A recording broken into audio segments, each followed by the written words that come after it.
Hello আরজেল, আবার কি অবস্থা সবার? সবাই কেমন আছেন? তো আমি আপনাদের তো অনেক ভালো আছি। তো যাই হোক গাইজ, ছোট ভাই ব্রাদাররা মিলে হ্যাপি নিউ ইয়ার উপলক্ষে একটা পিকনিক করতেছিল।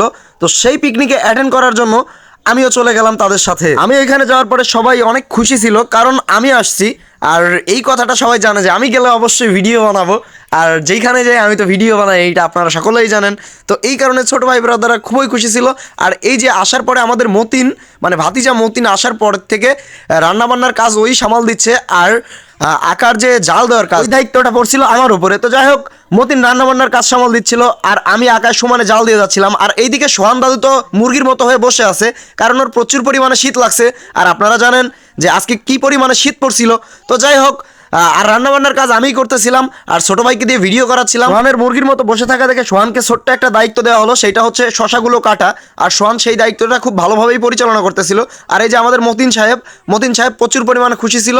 আর ওর একটাই কাজ, মুখের ভিতরে হাত দিয়ে খালি আঙ্গুল বের করে দেখানো। তো আমাদের রান্নাবান্নার কাজ শেষ করার পরে অবশেষে আমাদের ভাত দিয়ে দিচ্ছে, প্রত্যেককেই সমানভাবে ভাত দিয়ে দিচ্ছে।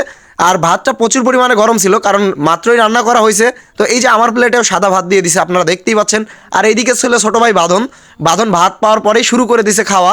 তরকারি লাগবে না ওর, শোয়ানো তাই তরকারি লাগবে না ওদের, তরকারি ছাড়াই ভাতগুলো খেয়ে ফেলবে। ইতিমধ্যে আমাদের তরকারি দেওয়া শুরু হয়ে গেল। তো আমরা চেয়েছিলাম যে রোস্ট করতে, কিন্তু রোস্ট হয় নাই, এটা ঝোল করে ফেলছি একদম ডিরেক্টলি। তো আসলে ছোটো ভাইরা বলতেছিল যে ভাই ঝোল করলেই ভালো হবে, এই জন্যই রোস্ট করা হয় নাই। তো এই যে আমাদের মতিন সাহেবকে তরকারি দেওয়ার পরে মতিন সাহেব খুবই এক্সাইটেড ছিল। তো আমি বলতেছিলাম যে তুমি খাও, আমাদের অডিয়েন্সকে দেখাও। আর মতিনের খাওয়া মানেই তো জানেন আপনারা, 7 দিন ধরে না খেয়ে আসছে, সেই রকম খাওয়া দেখাবে, আর সবাইকেই তাই।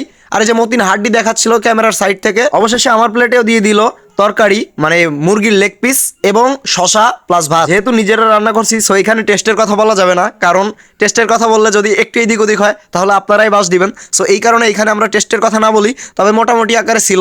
যেহেতু আমরা নতুন নতুন রান্না করতেছি, মতিন খুবই এক্সপিরিয়েন্স, যার কারণে মোটামুটি রান্নাটা খুবই ভালো হয়েছে। ভাত প্লাস তরকারি দুইটাই এত পরিমাণে গরম ছিল যা বলার বাইরে। ভাত যখন রান্না করি সেই সময় সোহান দাদু বলতেছিল যে আমার সেই পরিমাণে খিদা লাগছে, 1 মাস ধরে খাই নাই, যার কারণে সোহান দাদুর খাওয়া দেখে মনে হচ্ছে যে ও 1 মাসের খাওয়ার এখনই খেয়ে নেবে। আর এদিকে আমাদের ছোট ভাই বাঁধন রিল্যাক্সে খাচ্ছিল, তবে আমি ওর খাওয়াটাকে একটু উপভোগ করার জন্য টেনে দিয়েছিলাম। তো যাই হোক, সোহান দাদুর খাওয়া দেখে অবশ্যই সবারই হাসি পাবে, আর তার উপরে যদি মতিন খাওয়া শুরু করে তাহলে তো আর কোনো কথাই নেই। তো সবাই মিলে খাচ্ছিল, আমিও খাচ্ছিলাম, বাট আমিও খাওয়ার মাঝে একটু ভিডিও করতেছিলাম, যাতে সবাইকে দেখাইতে পারি আপনাদের মাঝে।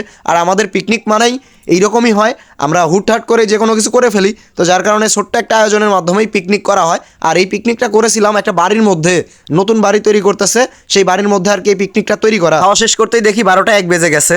ঘটনা হচ্ছে বর্তমানে 12টা 1 বাজে। হ্যাঁ, সো সবাইকে হ্যাপি নিউ ইয়ার।